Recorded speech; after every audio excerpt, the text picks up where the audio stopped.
फ्रैगरेक गूंजो, दुनिया की वो तलवारें जो तारीख के औराक में अपनी पूरी शान के साथ चमकती हैं, लेकिन ये तलवारें अपने वक्तों और दौर तक ही महदूद रही। तारीख की एक ऐसी तलवार जो अब तक की सबसे काटदार और मजबूत तलवार मानी गई है, वो तलवार जिसका सामना दुनिया की कोई ढाल नहीं कर सकती है।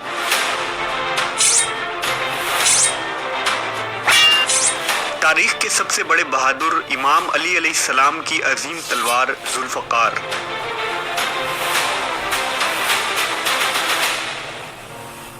अल्लाह ने सूरह हदीद में फरमाया, हमने ही लोहे को नाजिल किया जिसके जरिया से सख्त लड़ाई और लोगों के बहुत से नफ़ा की बातें हैं, ताकि खुदा देख ले कि खुदा और उसके रसूलों की मदद कौन करता है। मुफस्सरीन के नज़दीक इस आयत में हदीद यानी लोहे से मुराद तलवार है, और बाज़ ने लिखा कि यहाँ खुसूसन हज़रत अली अलैहिस्सलाम की तलवार जुल्फ़कार की तरफ इशारा किया गया है, जिसके ज़रिया आप नबी सल्लल्लाहु अलैहि वसल्लम के मददगार बने और दुश्मनान इस्लाम से क़िताल किया था। ये वो गैर मामूली और अजीम क़ुव्वत वाली तलवार थी जिससे मौला अली अलैहिस्सलाम ने खंदक व खैबर के मैदान को हिला कर रख दिया था।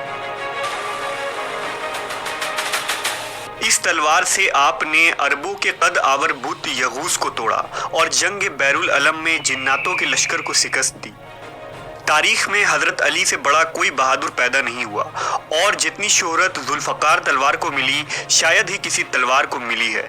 दरअसल इस तलवार के पश्त पर इंसानी रीढ़ की हड्डी की तरह बुलंद खार थे जो दो धारों में बटी हुई थी, इसलिए इस तलवार का नाम जुल्फ़कार पड़ा। हज़रत अली ने बड़े बड़े जंगों में जुल्फ़कार के जरिया शिकस्त को फतह में बदल दिया। सैकड़ों तलवारें जुल्फ़कार के नीचे आकर टूट जाती थी। इस मुक़द्दस तलवार की तारीख के मुतालिक एक रिवायत में आता है कि मलका बिल्कीस ने हज़रत सुलेमान अलैहिस्सलाम को जो हदिये दिए थे उसमें एक जुल्फ़कार तलवार भी था, जो तारीख में मुंतकल होते हुए बनी इसराइल से बनी इस्माइल के पास आ गया। एक लंबे अरसे तक ये तलवार कुरैश मक्का के पास थी। नबी सल्लल्लाहु अलैहि वसल्लम की दौर में ये तलवार मनबा इब्न हिज्जाज के हाथ आ गई, जो जंग बदर के दिन उसके बेटे आस के पास थी।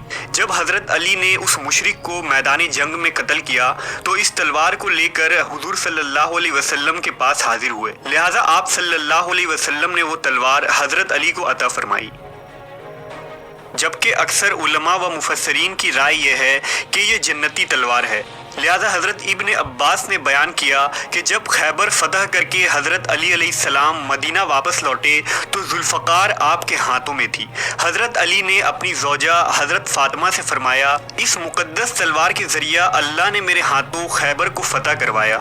हज़रत फ़ातिमा ने फरमाया, मैं ये पहले ही जानती थी। इस पर हज़रत अली को बहुत ताज्जुब हुआ। लिहाजा बीबी फ़ातिमा अलैहिस्सलाम ने फरमाया, जब मेरे बाबा मोहम्मद सल्लल्लाहु अलैहि वसल्लम मिराज की रात आसमान पर तशरीफ़ ले गए थे, उस सफ़र के दौरान जिब्रील अमीन आपको जन्नत में ले गए। आप एक फल के दरख्त के नीचे तशरीफ़ ले गए जिसके फल सुर्ख रंग के थे। उस दरख्त के जड़ों के नीचे जुल्फ़कार दबी हुई थी और उस पर लिखा था कि जुल्फ़कार से बेहतर कोई तलवार नहीं और अली से बड़ा कोई बहादुर नहीं, और उसकी ज़ौजा फ़ातिमा ज़ोहरा है। ये तलवार बहुत सारे पैगंबर और अंबिया इकराम के पास रही। जैसा कि अबू बकर शिराजी ने लिखा है कि जुल्फ़कार तलवार हज़रत आदम अलैहिस्सलाम के साथ जन्नत से ज़मीन पर नाजिल हुआ था। अल्लाह ने इस तलवार को जन्नत के आस के दरख्त के एक पत्ते से पैदा किया था। इस जुल्फ़कार पर लिखा था कि हमेशा एक नबी दूसरे नबी के बाद और एक सिद्दीक दूसरे सिद्दीक के बाद इस तलवार से जिहाद करते रहेंगे, यहाँ तक कि इस तलवार के वारिस इमाम अली अलैहिस्सलाम हुए। फतह खैबर के वाक़या में जुल्फ़कार तलवार के मुतालिक बहुत सारी रिवायत मिलते हैं। लिहाजा इमाम अहमद इब्न हम्बल ने अपनी किताब फ़ज़ाइल में ज़िक्र किया है कि सहाबा ने खैबर के रोज़ आसमान से एक तकबीर की आवाज़ सुनी थी। कहने वाला कह रहा था, ला सैफ़ा इल्ला जुल्फ़कार व ला फ़तह इल्ला अली, यानी जुल्फ़कार के सिवा कोई तलवार नहीं है और अली के सिवा कोई बहादुर नहीं है। इस तलवार की काट और मजबूती गैर मामूली थी। इसके मुतालिक हाफिज़ रजब अल बरसी लिखते हैं कि जब खैबर के दिन हज़रत अली अलैहिस्सलाम का सामना मरहब पहलवान से हुआ तो हज़रत अली ने मरहब पर जुल्फ़कार का वार किया, जिससे उसकी खोपड़ी के 2 टुकड़े हो गए और वो तड़पता हुआ ज़मीन पर गिर पड़ा। اس وقت حضرت جبرائیل علیہ السلام نازل ہوئے اور رسول اللہ صلی اللہ علیہ وسلم سے فرمایا کہ میں آج بہت تعجب اور حیرت میں ہوں۔ نبی صلی اللہ علیہ وسلم نے پوچھا، آپ کو کس بات سے اتنا تعجب ہو رہا ہے؟ جبرائیل امین نے جواب دیا کہ جب اللہ نے قوم لوط پر عذاب نازل کیا تھا تو میں اس بدکار قوم کے 7 شہروں کو زمین سے کاٹ کر اپنے پروں پر اٹھا لیا تھا، اور میں نے انہیں اتنا بلند کیا تھا کہ ان کے رونے کی صدائیں عرش تک پہنچی تھی۔ میں نے صبح ہونے تک انہیں اپنے پروں پر اٹھائے رکھا تھا اور اللہ کے فرمان کا انتظار کرتا رہا۔ مجھے ان کا بوجھ ذرہ برابر بھی محسوس نہ ہوا۔ اور آج جب علی نے اپنی ہاشمی بازوؤں سے تلوار چلائی تو خدا نے مجھے حکم دیا کہ علی کی تلوار کو پکڑ لو تاکہ اس کی تلوار زمین چیر کر اس کے سور تک نہ پہنچ جائے، جس نے زمین کے بوجھ کو اٹھا رکھا ہے، تاکہ زمین پھٹنے سے محفوظ رہ سکے۔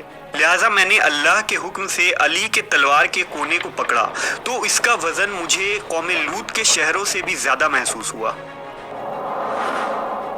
حضرت علی علیہ السلام کی شہادت کے بعد یہ تلوار آپ کے فرزند امام حسین علیہ السلام کے پاس رہی۔ میدان کربلا میں بھی امام حسین ذوالفقار سے ہی یزیدیوں کو جہنم واصل کر رہے تھے۔ آپ کی شہادت کے بعد یہ تلوار آپ کے فرزند امام زین العابدین کے پاس آئی۔ اس طرح آپ کی اولادوں میں یہ تلوار منتقل ہوتی رہی۔ لیکن اس کے بعد ذوالفقار کہاں گئی، اس کے متعلق کوئی شواہد نہیں ملتے۔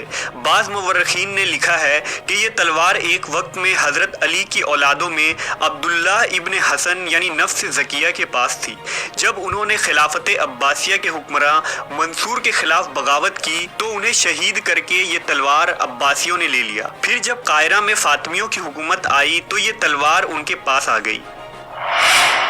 اس کے بعد ترک عثمانیوں کو یہ مقدس تلوار ملی، جسے انہوں نے توپ کاپی میوزیم میں رکھ دیا۔